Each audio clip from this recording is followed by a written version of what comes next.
They went from worst to first. Now John Farrell's coming out to talk with the home plate umpire, Jerry Davis. See, once again here, the Yankees, like a lot of teams, are shifting in the middle of an at-bat. After 2 strikes, Kelly Johnson went from third base to play the shift over at right. I think they're going to check Pineda. Remember, against the Red Sox, he had what looked like pine tar in his hand. Later said it was dirt. But Farrell is going out to check Pineda.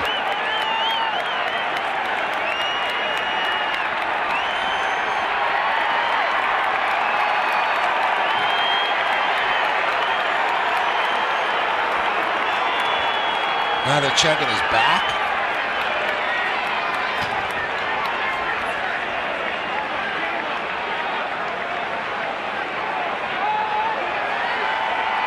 And they're throwing him out of the game. He went to his neck and he said there's something on his neck, so Pineda is being tossed.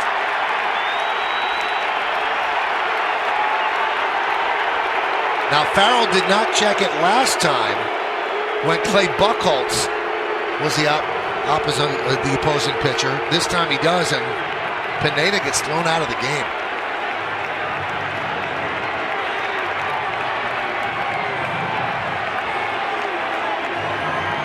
So it was on the side of his neck. It wasn't on his hand that time.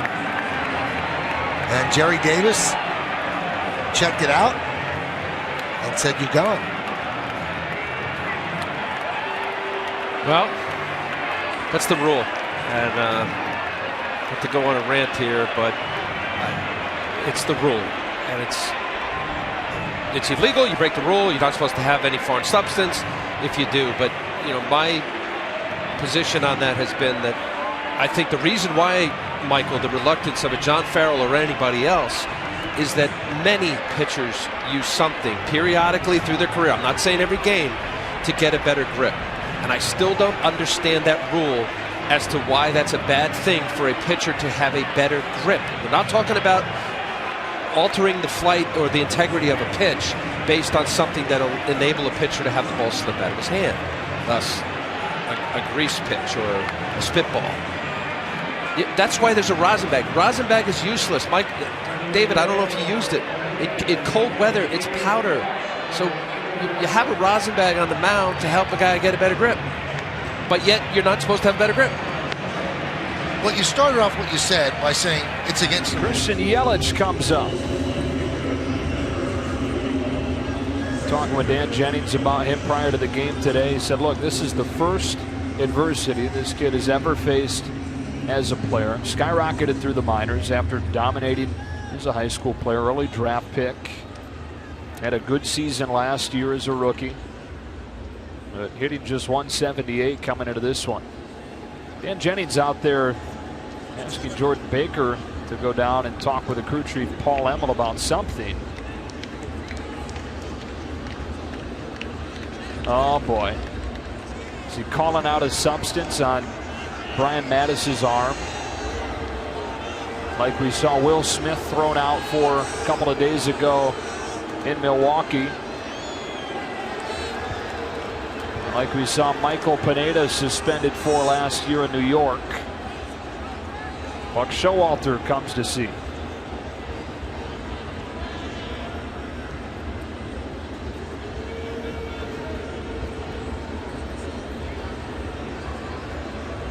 Well, it's interesting because I saw Dan Jennings go talk to the hitting coach for the Marlins, Frankie Menachino. They had obviously seen something out on the mound. I think the discussion was more or less, should we say something? Is that some sort of substance? And obviously, with the quick 2 outs, Dan Jennings took it upon himself to bring it to the attention of the umpire. It's going to be an awkward conversation. He's been thrown out of the game. Brian Mattis becomes the second big league pitcher this week to get thrown out of a game for a foreign substance on his arm. Mattis thrown out in a scoreless game in the 12th. You know, the left-handed bats in his Atlanta Braves lineup. Not sure what this is all about. Freddy Gonzalez to the home plate umpire, Chris Siegel, and now he's going to bring in the crew chief, Jim Joyce.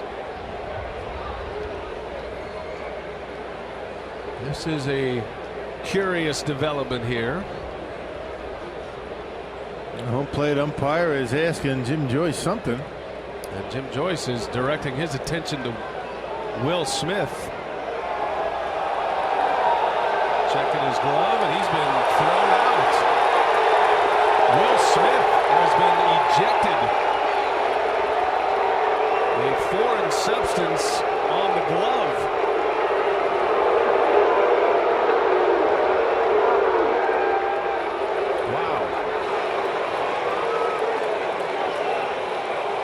Well, when it's a little bit cool, windy like it is tonight, I mean, pitchers will sometimes get some pine tar and use it. It is illegal, but, you know, it happens all the time. And Freddie Gonzalez goes out there and asks the umpires to check it out, and it didn't take Jim Joyce long to throw him out. Well, you remember the World Series, the 06 World Series with Detroit and St. Louis, and Kenny Rogers with a foreign substance on his hat. And then, of course, maybe the most notable recently was Michael Pineda of the Yankees a couple of years ago, had it on his neck. Yeah, right there on his arm. I thought it was on his glove, but you're right. Jim Joyce went right to the wrist, felt the foreign substance, and that's an automatic ejection. Now we're going to get a pinch hitter. It's going to be Lombardozzi to pinch hit for Gonzalez. Tim Sheeta going over the lineup card. Joe Madden here. And we have a little conversation going on about Peralta, and maybe this might, I wonder if this could be a uniform issue of something or another. Dave Johnson came out and wanted, oh, they're going to examine his glove. How about that? They're going to look at his glove. So Dave Johnson knew something, or thought he knew something. And see what we have going here.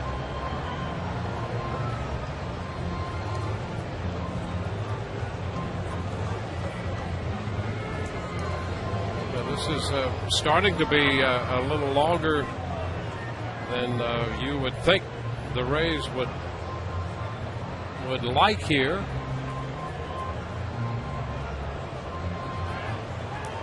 And what are they going to impound the glove? It's going with the broken bats. Study it. Well, this is pretty interesting here. Very much so. It's like they're going to take it and have one of those where you go through the airport and they swab it. Well, see what kind of substance it is. You know, Peralta in 2010 spent part of the year here with Washington. And so Davey Johnson came out to challenge Peralta and a piece of his equipment, the glove, and they've confiscated the glove at this point. Yeah, that's not a good sign, because that means they found something. They're not taking a. And you know, there's some action in the bullpen, some stirring out there in the bullpen, and I think they've ejected Peralta.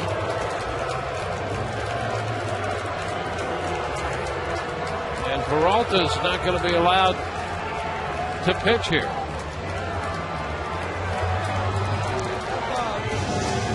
So if it's gamesmanship, it's certainly very effective gamesmanship. And in this case, it would seem that somebody with Washington either knew something or thought they knew something. In any case, Peralta and his glove are gone. And the Rays make a call to the bullpen, brought to you by Metro PCS, wireless for all. You're going to make a decision in a hurry, but you want to make sure that you zone that 3-0 pitch to your liking. Well, especially because the first 3 pitches by Matthews were missed so badly. B.J. Upton's due, and now the Rays want Matthews' glove checked. Jimmy Johnson out there. So they've a little back and forth there on glove checks.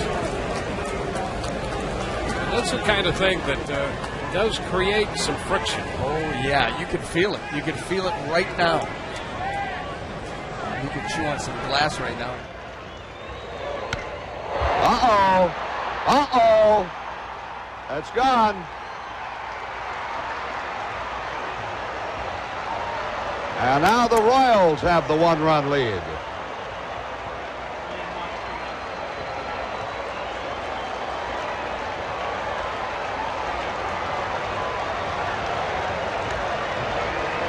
George Brett has just homered, and Billy Martin and the Yankees want the bat.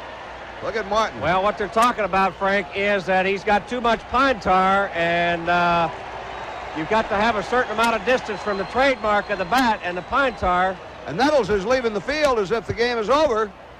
No, he's just coming in. I'm not sure. They might have a legitimate gripe. And the umpires are going to get together. George Brett looking around and wanting to know what's going on. And the umpires are going to get together and talk about this thing. Well, Billy Martin bounced right out of the dugout. I've seen it called before, Frank. You are not allowed to have a substance of any kind above the trademark. And I can't tell from here because everybody's huddled around the bat. I cannot tell from here if it's up too far. And now they're feeling it. See, to see if there's some sticky stuff around there. That's Nick Bremigan with the bat. This is going to be an interesting call. Well, Brett isn't sure whether he has a home run yet or not. Now the umpires are going to walk away and talk about this and go over the rules and examine the bat. See where the pine tar, see the label, the trademark is? Yeah. See the brown substance there? It does look like it's that's pine tar. It looks like it is. Now you are not allowed to have that pine tar up that far on the bat. Billy Martin walking around waiting for the, which might be an important decision. First time in a long time I've seen the umpires huddle this long and have a meeting over it. Well, we're going to see what's going to happen. They're going to... Now that is the plate umpire, Tim McClellan, with the bat in his hand.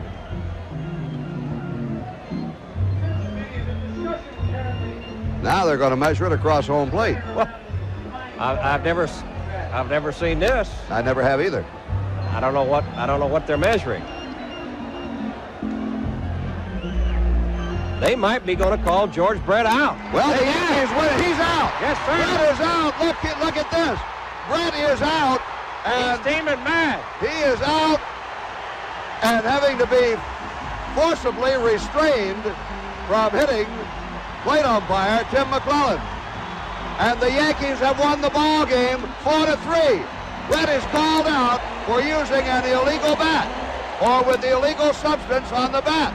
Like I said, I have seen this before, Frank, and Gaylord Perry just took the bat away from home plate umpire Jim McClellan. He's going to take the bat. They're going to take it so they cannot take it into the American League office or wherever they take it to be examined.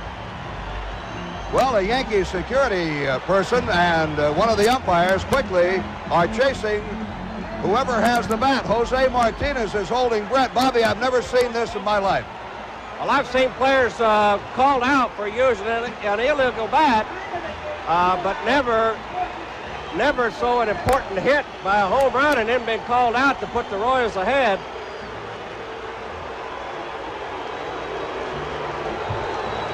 George Brett was fighting mad, and whether he has a cause to be mad or not, I don't have any idea. The umpires made a decision. Bobby, let me say this to you. The fact that they tried to take the bat away and secrete the bat lends credence to the umpire's call in my estimation.